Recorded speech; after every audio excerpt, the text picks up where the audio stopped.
ঢাকা বিশ্ববিদ্যালয়ে নিপীড়ন বিরোধী শিক্ষকদের সমাবেশ, বিক্ষোভ ও মৌন মিছিল কর্মসূচি চলছে। দেশের বিভিন্ন বিশ্ববিদ্যালয়ের শিক্ষক ও শিক্ষার্থীরা এতে অংশ নিয়েছেন। সমাবেশে বক্তারা বলেন, সরকার পুলিশের কাঁধে ভর করিয়াছে, তারা এ পুলিশের বিচার করতে পারবে না। আজ বৃহস্পতিবার নির্ধারিত সময় বেলা 11টার দিকে বৃষ্টির মধ্যেই ঢাকা বিশ্ববিদ্যালয়ের অপরাজেয় বাংলার পাদদেশে নিপীড়ন বিরোধী শিক্ষকদের সমাবেশ শুরু হয়। বৃষ্টির কারণে শুরুতে অল্প সংখ্যক শিক্ষক শিক্ষার্থী সমাবেশে অংশ নিলেও বেলা বাড়ার সঙ্গে সঙ্গে সেখানে অনেকেই জড়ো হতে থাকেন। সমাবেশে শিক্ষকেরা বলেছেন, গর্দান হত্যার বিচার তলোয়ারের কাছে চাইতে পারি না। সরকারের যে পুলিশ বাহিনী সাধারণ ছাত্র জনতাকে হত্যা করেছে, তারা এই পুলিশের বিচার করতে পারবে না। জাতিসংঘের তত্ত্বাবধানে এসব ঘটনার বিচার করতে হবে। সরকারকে এসব হত্যাকাণ্ডের সুষ্ঠু বিচার করতে হবে। শেখ হাসিনাকে স্বেচ্ছায় পদত্যাগ করতে হবে।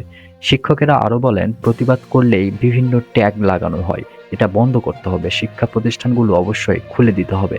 হত্যাকাণ্ডের বিচার এ সরকার করবে না, কারণ তারা নিজেরাই খুনি।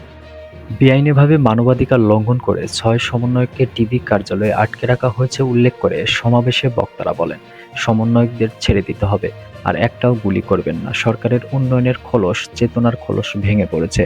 যে সরকার পুলিশের কাঁধে ভর করে থাকে, তারা এ পুলিশের বিচার করতে পারবে না।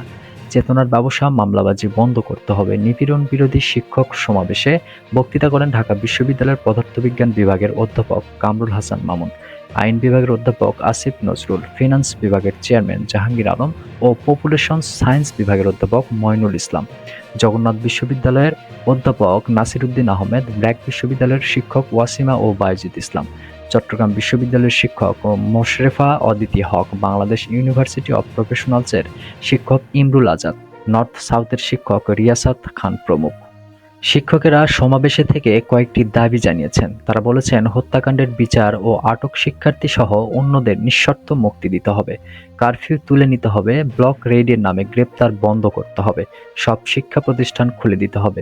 সমাবেশ থেকে শিক্ষকেরা আগামীকাল শুক্রবার বেলা 3টায় জাতীয় প্রেস ক্লাবের সামনে থেকে দ্রোযাত্রা কর্মসূচি ঘোষণা করেছেন।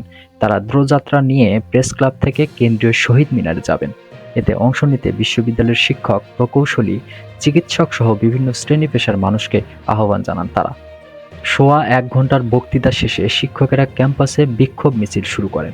অনেক শিক্ষককে ঢাকা বিশ্ববিদ্যালয় ক্যাম্পাসে ঢুকতে দেওয়া হচ্ছে না, এমন খবর শুনে সমবেত শিক্ষকেরা বিক্ষোভ মিছিল নিয়ে নীলক্ষেত বিশ্ববিদ্যালয়ের প্রবেশ ফটকের দিকে যেতে থাকেন।